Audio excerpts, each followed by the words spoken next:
하나님 말씀은 마태복음 13장 44절로 50절 말씀입니다. 천국은 마치 밭에 감추인 보화와 같으니 사람이 이를 발견한 후 숨겨두고 기뻐하며 돌아가서 자기의 소유를 다 팔아 그 밭을 사느니라. 또 천국은 마치 좋은 진주를 구하는 장사와 같으니 극히 값진 진주 하나를 발견하며 가서 자기의 소유를 다 팔아 그 진주를 사느니라. 또 천국은 마치 바다에 치고 각종 물고기를 모는 그물과 같으니 그물에 가득함에 물가로 끌어내고 앉아서 좋은 것은 그릇에 담고 못된 것은 내버리느니라. 세상 끝에도 이러하리라. 천사들이 와서 의인 중에서 악인을 갈라내어 풀무불에 던져 넣으리니 거기서 울며 이를 갈리라. 아멘. 오늘의 본문은 밭에 감추어진 보화를 발견한 농부, 좋은 진주를 구하는 장사꾼, 그물을 사용하는 어부, 이렇게 세 종류의 직업을 가진 자들의 비유를 통해서 일반 사람들은 볼 수 없었던 특별한 가치를 보는 눈을 설명하고 있습니다. 저는 오늘의 본문을 통해서 믿음의 눈으로만 볼 수 있고 할 수 있는 것이라는 제목으로 오늘 말씀을 묵상하고자 합니다. 첫 번째, 밭에 감추어진 보화를 발견한 농부의 비유입니다. 새로운 가치를 발견하는 눈입니다. 천국은 마치 밭에 감추인 보화와 같으니 사람이 이를 발견한 후 숨겨두고 기뻐하며 돌아가서 자기의 소유를 다 팔아 그 밭을 사느니라. 44절에 나와 있는 오늘의 이 말씀은 본문에서 말하고 있는 농부는 우선 자기의 땅을 소유하지 못하고 있던 가난한 소작농이었다는 것을 알 수 있습니다. 그 농부는 어떠한 땅이라도 빌릴 수만 있다면 밭으로는 별로 가치 없어 보이는 땅이라도 빌려야만 했습니다. 농부는 돌이 너무 많아 밭으로는 크게 가치가 없던 땅을 빌려서 농사를 짓게 되었습니다. 그것밖에 없었기 때문입니다. 그런데 그 땅은 사람들에게는 돌들이 많아 거들떠 보지도 않던 땅이었지만 오히려 그것 때문에 보화를 감추기에는 좋은 땅이었다라는 것을 나중에는 알게 됐습니다. 가난한 농부에게는 그 땅이라도 빌려서 농사를 지어야만 했습니다. 그러나 돌짝밭의 돌들은 농사에 방해되는 매우 귀찮은 것이었고 특히 땅속 깊이 박힌 돌들은 캐내기도 힘든 것이었습니다. 그래도 농부는 어떻게 해서든 살아야 했기에 그 돌을 치우는 일을 멈출 수가 없었습니다. 자기에게 주어진 작은 땅에서 조금이라도 더 많이 곡식을 거두기 위해서는 그 방법밖에 없었기 때문입니다. 그런데 우연히 밭에서 돌을 골라내고 있다가 그날은 돌이 아닌 보화를 발견하게 된 것입니다. 보잘것없던 밭을 일구며 힘들어하던 가난한 소작농의 신분에서 보화가 있는 밭을 소유한 주인의 신분으로 바뀌게 되는 일생일대의 사건이 일어난 것입니다. 지난날 돌 때문에 많이 힘들어했던 그 형편없던 밭이 오히려 숨겨져 있는 보물을 얻기에 유리한 조건을 가지고 있었던 밭으로 새롭게 바뀌게 된 것입니다. 그의 생각은 밭속에 있던 돌을 파던 농사꾼의 시선에서 값진 보화가 감추어진 밭을 발견한 사람의 시선으로 바뀌게 되었습니다. 농부는 우선적으로 해야 할 일이 그 밭에 대하여 소작농에서 밭의 주인으로 신분을 바꾸어야만 했습니다. 그것은 가난한 농부가 평생의 소원이었던 자기 소유의 땅을 얻기 위한 노력은 결코 아니었습니다. 비록 세상이 보기에는 가치 없어 보였던 돌짝밭의 땅이었지만 밭의 주인이 된다는 것이 얼마나 큰 축복의 주인공이 되는 것인지 그 농부는 새롭게 알게 되었기 때문에 밭을 산 것이었습니다. 자신이 발견한 축복을 얻으려면 반드시 밭의 사용권을 가진 신분에서 밭의 소유권을 가진 신분으로 바뀌어야만 했습니다. 이렇듯 하나님께서는 우리에게 이 땅에서 다양한 직업과 기능을 가지고 살게 하셨습니다.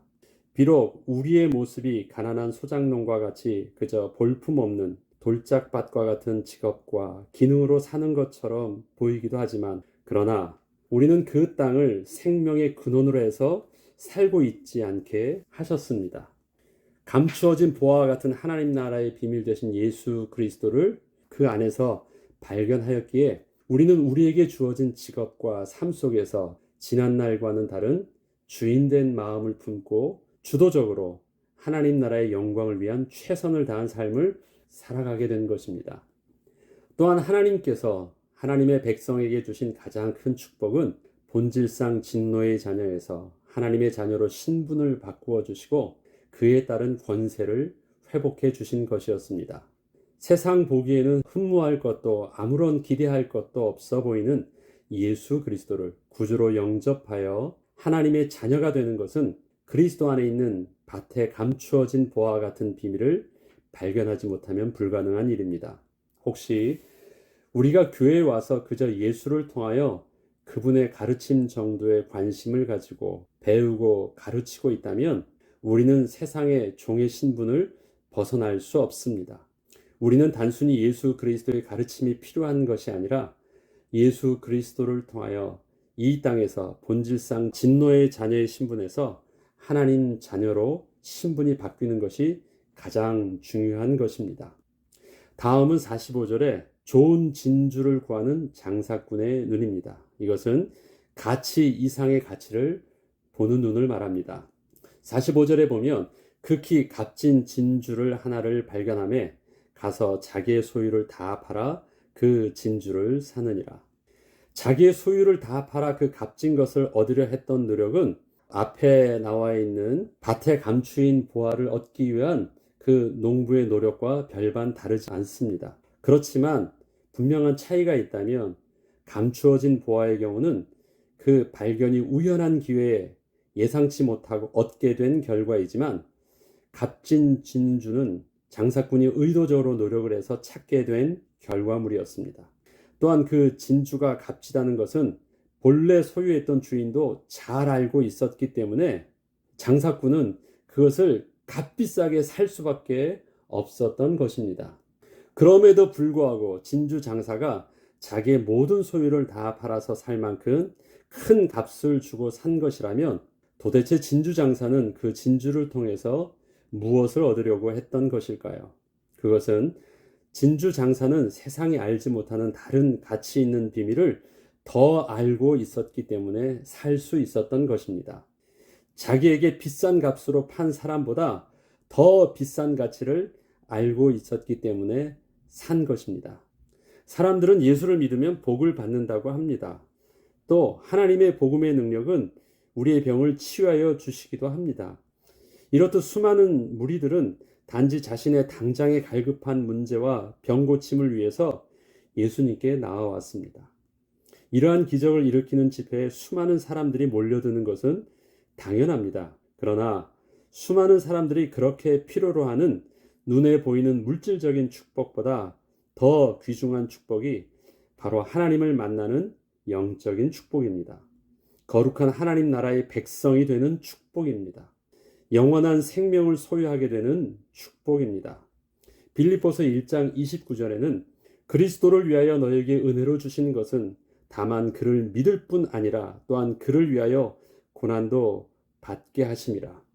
더 큰 영적인 축복을 알고 있었기 때문에 예수를 믿다가 혹시 삶에 고난이 온다 해도 오히려 신앙을 포기치 않고 그 고난을 선택할 수 있는 비밀이 바로 가치 이상의 그 가치를, 영적인 비밀을 알고 있었기 때문에 그렇게 감당할 수 있었던 것입니다.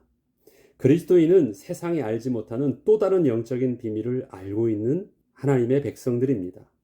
전 재산을 팔았다는 것은 뭔가 사실적인 답을 얻지 않으면 할 수 없는 행동입니다. 가치 이상의 가치를 정말 본 것입니다. 다음은 물고기를 모는 그물을 사용하는 어부입니다. 자신에게 필요한 것만 정확하게 선택할 수 있는 눈입니다. 48절에 보면 그물에 가득함에 물가로 끌어내고 앉아서 좋은 것은 그릇에 담고 못된 것은 내버리느니라. 그물은 그 특성상 물고기를 선별해서 잡을 수 있는 도구가 아닙니다.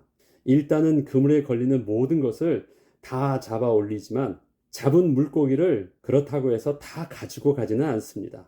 잡은 물고기 중 필요한 물고기를 선별한 후에는 다 버리는 것입니다. 이 일에 대해서 성경은 이렇게 설명하고 있습니다. 세상의 끝도 이러하리라. 천사들이 와서 의인 중에서 악인을 갈라내어 풀무불에 던져 넣으리니 거기서 울며 이를 갈리라. 그렇습니다. 지금 이 땅에서는 세상과 하나님 나라의 백성이 서로 섞여 있어서 구별이 잘 안 되어 보이지만 분명 하나님 앞에 설 때에는 하나님께서는 분명하게 자기 백성을 구별해 주십니다. 하나님께서는 우리에게 하나님 나라의 비밀을 볼 수 있는 믿음의 눈을 선물로 열어주셨습니다. 또한 은혜로 열어주셨습니다. 세상은 알 수 없는 것을 분명하게 우리의 믿음의 눈을 여사 보게 하신 것입니다. 우리가 다른 행동을 할 수 있었던 것도 다른 지식이 있기 때문에 가능한 것이었습니다. 또한 하나님께서는 우리를 다른 눈으로 보고 계십니다. 세상이 보는 그런 눈이 아니라 자기 백성을 바라보는 분명한 다른 눈이 계십니다. 세상에는 비슷하게 보일지라도 하나님께서는 분명 자기 백성을 구별하시는 정확한 기준이 있으십니다. 우리가 하나님 앞에 서게 될 때 하나님께서는 우리 안에서 예수 그리스도의 생명을 찾으실 것입니다. 우리 안에서 주는 그리스도시여 살아계신 하나님의 아들이십니다를 믿음으로 고백한 그 은혜의 비밀들을 찾고 계신 것입니다. 우리 안에서 예수 그리스도를 영접한 예수 그리스도의 생명을 하나님은 우리가 하나님 앞에 설 때 우리 안에서 그 생명을 분명히 보실 것입니다. 세상에 보는 눈으로 내가 비슷하다고 생각하지 마세요. 나는 달라요. 내가 가진 생명은 예수 그리스도 안에서 영원한 생명을 얻게 된 참다운 생명이기 때문에 그렇습니다. 오늘 세 가지 비유를 통해서 하나님께서 우리에게 보게 하셨던 그 믿음의 눈이 우리의 삶에서도 또 우리의 직업에서도 또 내가 나를 보는 눈에서도 또 내가 우리 자녀를 보는 눈에서도 또 우리가 사건을 보는 눈에서도 또 우리의 현실을 보는 눈에서도 정확하게 눈을 열어서 우리는 믿음의 선택과 결정과 또 담대하게 오늘을 또 살아가는 그 은혜가 있어야 되겠습니다. 기도하겠습니다. 하나님 감사합니다. 믿음은 바라는 것들의 실상이요 보지 못하는 것들의 증거라고 하셨고 많은 믿음의 우리 선진들이 하나님이 주신 그 믿음의 은혜로 인하여 증거를 얻어서 그 시대 세상을 정복하며 그 시대 하나님 나라의 영광을 비추는 하나님의 백성으로 살게 되었음을 우리로 말씀을 통해서 다시금 확인하게 하시고 그 믿음의 눈을 또한 우리에게도 허락하여 주셔서 오늘을 사는 우리도 하나님의 믿음의 눈을 열어 또 살게 하여 주시니 참 감사를 드립니다. 하나님, 오늘도 우리에게 믿음의 눈을 열어주셔서 주의 법에 기이한 것을 보게 하시고 우리의 믿음의 입술을 열어주셔서 복음의 비밀한 것만 담대히 증거할 수 있는 하나님의 자녀요 그리스도의 제자의 모습으로 거듭나게 하시고 삶을 살게 하여 주시옵소서. 하나님, 세상에 보기에는 보잘것없어 보이는 우리의 삶의 형편과 또 우리의 직업과 우리의 연약한 모습 속에서 하나님 나라에 감추어진 비밀을 발견할 수 있는 믿음의 눈을 열어주셔서 이제는 삶 속에서 종과 같이 끌려가는 사람이 아니라 내게 주어진 삶을 주도적으로 이끄는 하나님 주인공 된 삶을 살 수 있도록 은혜를 내려 주옵소서. 감사드리며 우리 주 예수 그리스도 이름으로 기도합니다. 아멘.